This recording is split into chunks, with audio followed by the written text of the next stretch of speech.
జై కేసీఆర్, జై కేటీఆర్, జై గణపూర్. గౌరవనీయులు బీఆర్ఎస్ పార్టీ కార్యనిర్వాహక అధ్యక్షులు, యువ నాయకులు, మనందరి ప్రియతమ నాయకుడైనటువంటి కేటీ రామారావు గారు, వేదికను అలంకరించినటువంటి పెద్దలు రాజయ్య గారు, పెద్దలు పొన్నాల లక్ష్మయ్య గారు, మహమూద్ అలీ గారు, గౌడ్ గారు, లక్ష్మారెడ్డి గారు, గణపురం మండలానికి సంబంధించినటువంటి సోదరి సోదరులందరికీ ఈరోజు బీఆర్ఎస్ పార్టీలో చేరాలి, రాష్ట్రంలో కొనసాగుతున్నటువంటి దుర్మార్గాన్ని ఎండగట్టాలి, ఆ క్రమంలో ఎటువంటి త్యాగాలకైనా సిద్ధమనేటువంటి ఆలోచనతో బీఆర్ఎస్ పార్టీలో చేరడానికి విచ్చేసినటువంటి ప్రతి ఒక్కరికి హృదయపూర్వకమైనటువంటి స్వాగతం, సుస్వాగతం తెలియజేస్తూ అభినందనలు, నమస్కారాలు తెలియజేస్తా ఉన్నాం. తెలంగాణ రాష్ట్రాన్ని సాధించడం ద్వారా చరిత్ర సృష్టించినటువంటి మహానుభావుడు మన నాయకుడైనటువంటి కేసీఆర్ గారు. చరిత్ర సృష్టించేటువంటి అవకాశాలు అప్పుడప్పుడు కొందరికి వస్తాయి. నాకు సంపూర్ణమైనటువంటి విశ్వాసం ఉంది, త్వరలో గణపురం నియోజకవర్గం చరిత్ర సృష్టించబోతున్నది అనేటువంటి విషయాన్ని మీతో పాలు పంచుకుంటా ఉన్నాను.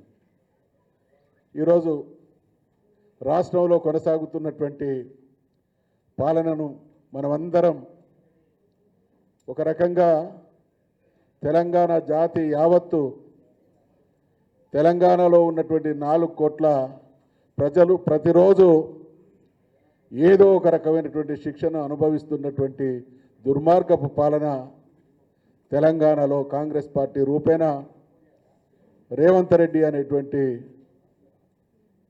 వారిని ఏ మాటతో సంబోధించాలో తెలియడం లేదు, కానీ ఇటువంటి దుర్మార్గ పాలన కొనసాగుతూ ఉన్నది. కేసీఆర్ గారు ఇక్కడ మనందరికీ తెలుసు, మనమందరం కూడా ఉద్యమంలో పాల్గొన్నాం, రాజకీయాల్లో అనేక సంవత్సరాలుగా ఉన్నాం. 2014 వరకు తెలంగాణ ప్రాంతం అంటే సమస్యల కాసారం. ఇక్కడ ప్రతిదీ సమస్యే, చివరికి బ్రతకడం కూడా సమస్య అయినటువంటి తెలంగాణను 14 సంవత్సరాలు అద్భుతమైనటువంటి పోరాటం చేసి తెలంగాణ రాష్ట్రాన్ని సాధించి ఈ దేశంలో సమస్యలు తక్కువ ఉన్నటువంటి రాష్ట్రం, సుభిక్షంగా తయారైనటువంటి రాష్ట్రం, ఆత్మవిశ్వాసంతో ప్రజలు బ్రతుకుతున్నటువంటి రాష్ట్రం, వలసలు పోయినటువంటి ప్రజలు మా గడ్డ వీధికి మేము తిరిగి వెళ్ళాలనేటువంటి నమ్మకాన్ని కలిగించినటువంటి రాష్ట్రం తెలంగాణ రాష్ట్రం అయితే, వీటన్నిటికీ కారకుడు మన నాయకుడైనటువంటి కేసీఆర్ అనేటువంటి విషయాన్ని ఈ సందర్భంగా మనం చేస్తాం. 60 సంవత్సరాల దుర్మార్గం ఒకవైపు, 10 సంవత్సరాల స్వర్ణయుగం మరొక వైపు అయితే, తెలంగాణను ఆంధ్రతో కలిపి మన రాష్ట్రం ఏర్పడే నాటికి ఎటువంటి భయంకరమైనటువంటి పరిస్థితుల మధ్య తెలంగాణ జీవితం గడిచిందో, మళ్ళీ 13-14 మాసాల కాలంలో కాంగ్రెస్ ప్రభుత్వం ఆ దుర్మార్గపు రోజుల్ని మళ్ళీ మన ముందు ఆవిష్కరిస్తున్నటువంటి పరిస్థితిని మనం చూస్తూ ఉన్నాం. అందుకనే ఎక్కడ చూసినా ప్రజల హాహాకారాలు, ప్రజల నిరసనలు, ప్రజల విమర్శలు, ప్రజల చీత్కారాలు, ఇటువంటి పరిస్థితి 15 మాసాల కాలంలో తెలంగాణలో కొనసాగితే ఆశాజనకమైనటువంటి పరిస్థితి. సుప్రీంకోర్టు ఈ మధ్యకాలంలో చేస్తున్నటువంటి వ్యాఖ్యలను చూస్తూ ఉన్నాం. ఈ పార్టీ ఫిరాయించినటువంటి ఎమ్మెల్యేల విషయంలో నిర్ణయం తీసుకోవాలనేటువంటి ఒత్తిడి ఆలోచన కోర్టు పరంగా వస్తున్నటువంటి క్రమంలో ఖచ్చితంగా గణపూర్ నియోజకవర్గానికి ఉప ఎన్నిక రావడం ఖాయం.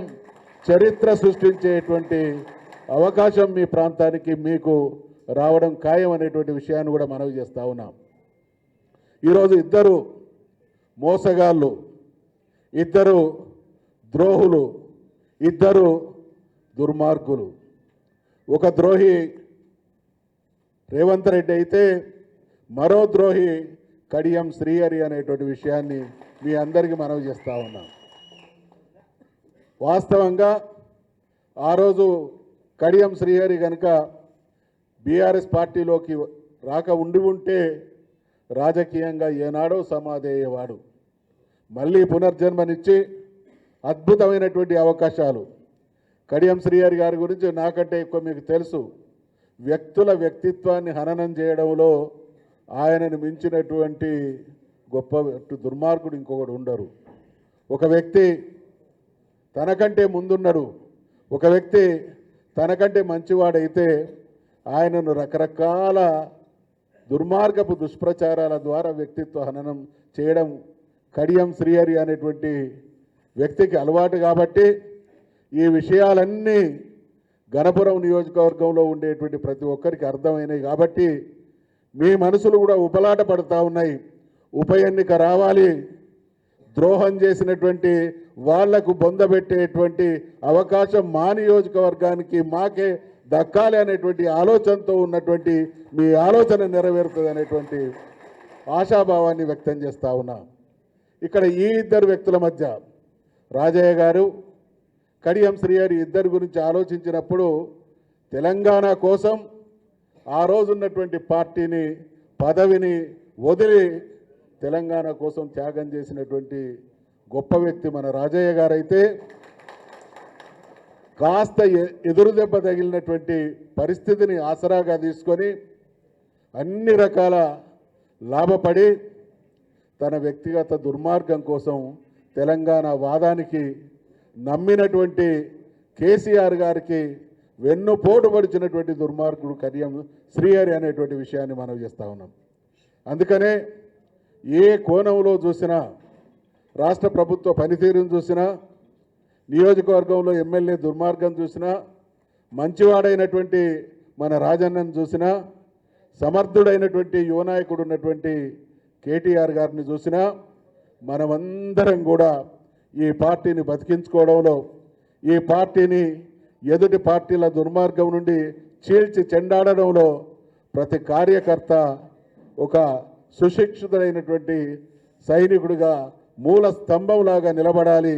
ఖచ్చితంగా నాకు ఆ నమ్మకం ఉంది. జరుగుతున్నటువంటి పరిణామాలను చూస్తే గణపురం నియోజకవర్గం ఈ పాత్ర పోషిస్తుంది అనేటువంటి ఆశాభావాన్ని కూడా వ్యక్తం చేస్తూ ఉన్నాం. 13-14 మాసాల కాలంలో అసలు రాష్ట్రంలో పాలన ఉందా? ఏమైపోయినాయి సాగునీరు? ఏమైపోతుంది తాగునీరు?